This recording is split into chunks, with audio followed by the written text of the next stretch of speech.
Boa tarde, amigos. Quando eu escrevo e publico nas redes sociais um texto a respeito da educação brasileira, com frequência leio quem acuse Paulo Freire de ser o grande responsável pelo fracasso da escola que a gente tem no Brasil. E embora eu já tenha escrito algumas coisas a respeito disso e publicado alguns vídeos, no YouTube, eu acho importante e oportuno fazer isso novamente, agora resumindo, em pouquíssimos minutos, qual é a minha posição a respeito do papel de Paulo Freire na educação brasileira.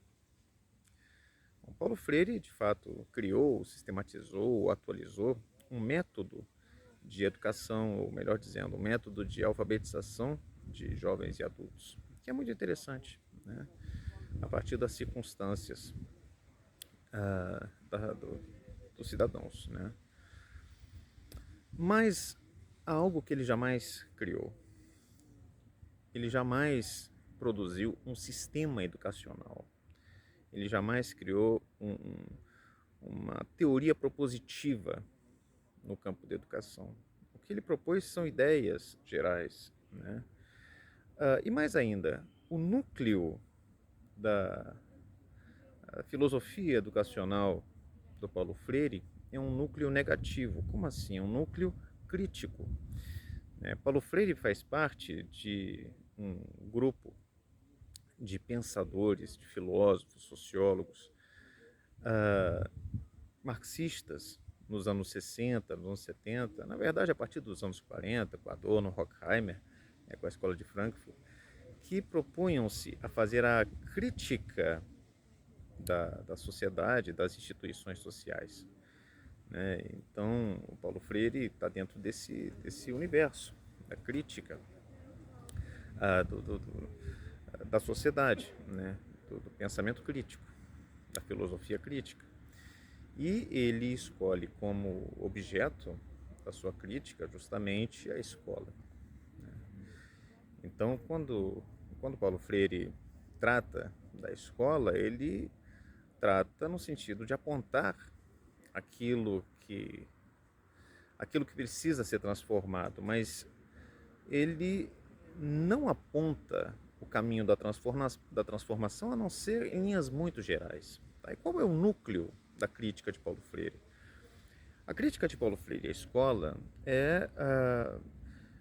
aliás, é muito próxima àquela, por exemplo, que Bourdieu faz, até com mais recursos,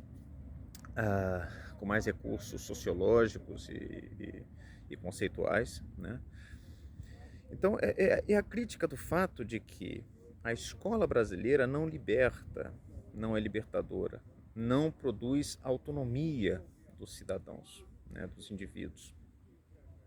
E a escola brasileira, e de modo geral a escola ocidental, reproduz o sistema político, social e econômico que beneficia uma elite e não toda a população.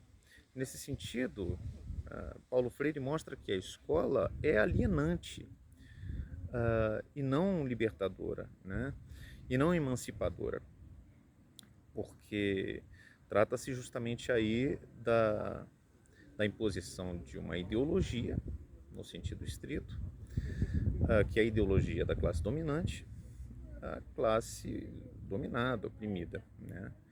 Então, tanto alunos quanto professores reproduzem, sem saber, essa ideologia.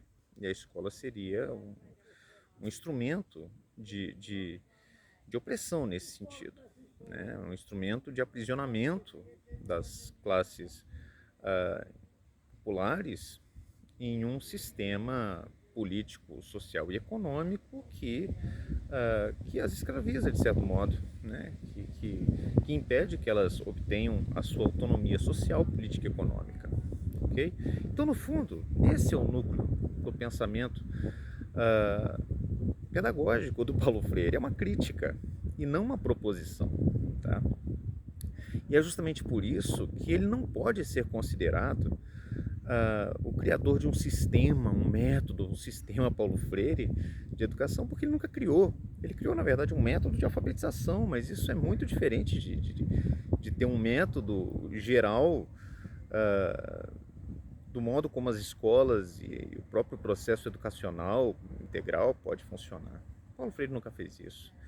Além disso, embora Paulo Freire seja considerado o patrono da educação brasileira, embora ele seja muito falado, né, ele não tem de fato uma influência grande no modo como a escola brasileira é constituída. De fato, o MEC nunca incorporou as críticas paulo-freirianas, né? Se a gente pega o nosso currículo, se a gente pega a organização das escolas, se a gente pega toda a estrutura que é organizada pelo MEC, a gente não encontra sombra do Paulo Freire ali. A gente não encontra a sombra da crítica que ele faz à escola. Pelo contrário, a escola permanece igual àquela que Paulo Freire criticava nos anos 60 e 70. Okay? Então, Paulo Freire, embora seja falado, jamais foi incorporado no sistema escolar brasileiro. Tá? Então, nesse sentido, Paulo Freire é um símbolo. É um símbolo que permanece sem nenhuma efetividade.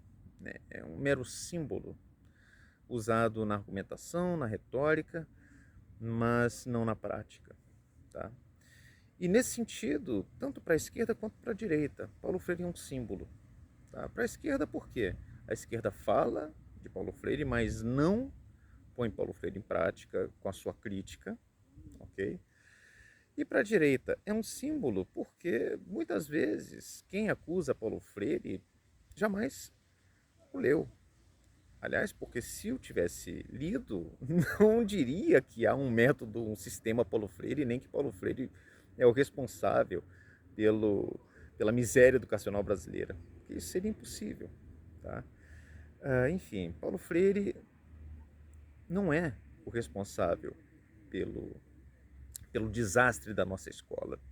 Paulo Freire é um símbolo usado nos conflitos políticos e nada mais.